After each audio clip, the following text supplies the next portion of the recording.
Break के बाद एक बार स्वागत है आपका। अब बात करते हैं हरियाणा के शिक्षा मंत्री रामविलास शर्मा ने कहा है कि पूरे प्रदेश के सरकारी महिला कॉलेजों में 20% सीटें बढ़ाई जा रही हैं। इसके अलावा जिन महिला कॉलेजों के प्रिंसिपल्स की तरफ से उनके महाविद्यालय में साइंस और कॉमर्स संकाय शुरू करने या बढ़ाने की मांग की जाएगी, उनको पूरा कर दिया जाएगा। शिक्षा मंत्री ने ये जानकारी शिक्षा विभाग के अधिकारियों की बैठक की अध्यक्षता करने के बाद दी। शिक्षा मंत्री ने राज्य में महिला शिक्षा की गुणवत्ता बढ़ाने के लिए सरकार की प्रतिबद्धता को दोहराते हुए कहा कि पिछले करीब 3 सालों में पड़ोसी राज्यों के विद्यार्थी भी हरियाणा के कॉलेज में पढ़ने के लिए भारी संख्या में आ रहे हैं, जिसके चलते हमें कॉलेजों में सीटें बढ़ानी पड़ रही है। उन्होंने कहा कि आज ही सतनाली के सरकारी कॉलेज में बीएससी नॉन मेडिकल की 60 और बीए की 80 सीटें बढ़ाने की मंजूरी दे दी गई है।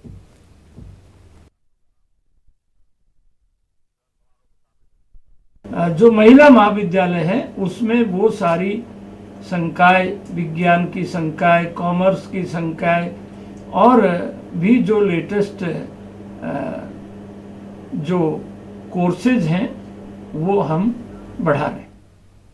उधर पलवल में भारतीय किसान यूनियन के बैनर तले किसान कर्जा मुक्ति यात्रा के तहत लघु सचिवालय पर प्रदर्शन कर अतिरिक्त उपायुक्त को ज्ञापन सौंपा। यूनियन के प्रदेश अध्यक्ष शमशेर सिंह धैया और राष्ट्रीय उपाध्यक्ष बलविंदर सिंह वाजवा ने किसानों की मांगों को प्रमुखता से उठाया। शमशेर सिंह धैया ने कहा कि प्रदेश सरकार के किसान विरोधी नीतियों के चलते आज किसान कर्ज के बोझ में दबा हुआ है। उन्होंने कहा कि प्रदेश सरकार स्वामीनाथन रिपोर्ट को लागू नहीं कर रही है, जिससे किसान संगठनों को आंदोलन करने के लिए मजबूर होना पड़ रहा है। इसके साथ उन्होंने कहा कि मांगों को लेकर 28 जुलाई से किसान यात्रा पूरे प्रदेश में चल रही है।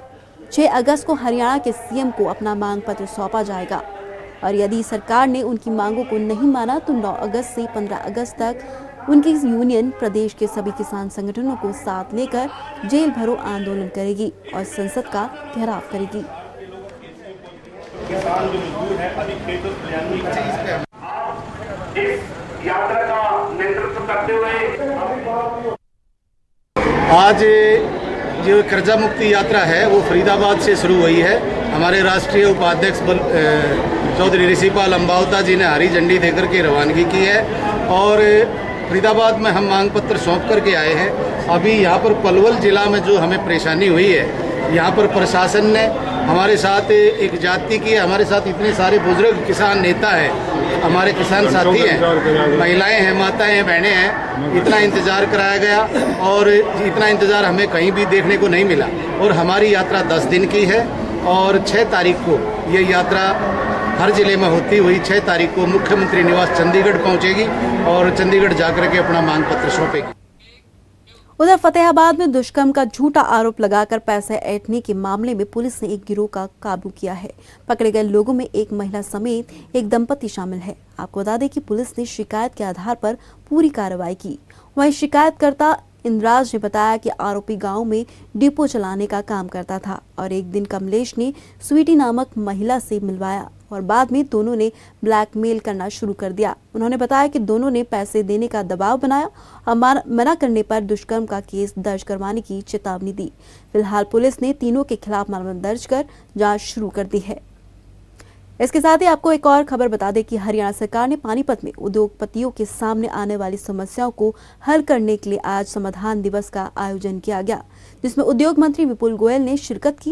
विपुल गोयल ने कहा कि पानीपत एक व्यावसायिक नगरी है और पानीपत का विश्व स्तर पर अपना नाम है। विपुल गोयल ने कहा कि सरकार उद्योगों को पूरी पारदर्शिता के साथ नई उद्योग नीति का लाभ देना चाहती है, जिससे प्रदेश में इंस्पेक्टरी राज खत्म हो जाएगा।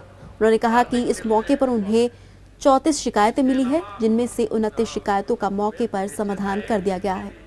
साथ ही उन्होंने कहा कि ग्रामीण क्षेत्रों में उद्योग लगाने के लिए पंचायतों से जमीन ली जाएगी, जिससे पंचायतों की आय बढ़ने के साथ साथ ग्रामीण क्षेत्रों के युवाओं को रोजगार मिलेगा। मुख्य अतिथि हरियाणा के आपके स्वागत में खिला खिला सा चमन, यदि आप प्रतीक जितने भी नेशनल भाई विभिन्न एसोसिएशन ने लेकर दी थी, उसमें से 29 समस्याओं का समाधान हो चुका है।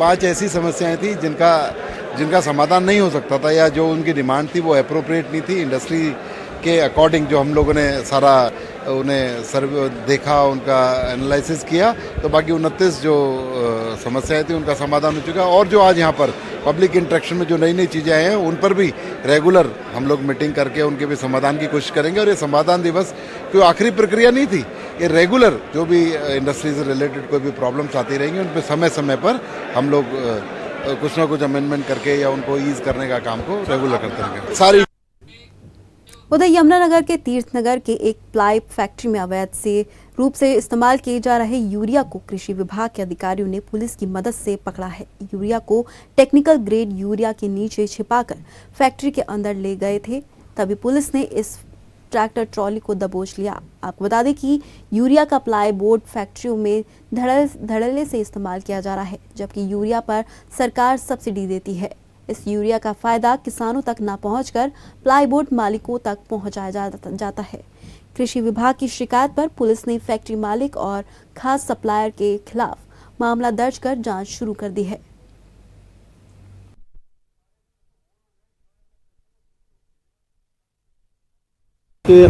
आज deputy director agriculture Yamunanagar, deputy director agriculture headquarter Panchkula की एक विशेष टीम ने भवानी प्लाईवुड फैक्ट्री बाडी माजरा में रेड करके एक ट्रैक्टर ट्रॉली में 74 कट्टे बैग, जिनमें 50 कट्टे टेक्निकल ग्रेड और 24 कट्टे जो किसानों की खाद के हैं, कुल 74 कट्टे पकड़े हैं। जो 50 कट्टे खाद हैं उनका किसान ट्रेडिंग कंपनी से भवानी प्लाईवुड फैक्ट्री के नाम बिल कटा हुआ है, टेक्निकल यूज़ के लिए है, फैक्ट्री यूज़ के लिए। लेकिन जो 24 कट्टे बैग हैं थैले खाद, यूरिया खाद किसानों वाले, उसका कोई बिल नहीं है, वो पकड़। इस बुलेटिन में मेरे साथ बस इतना ही। आप देखते रहिए खबर फास्ट।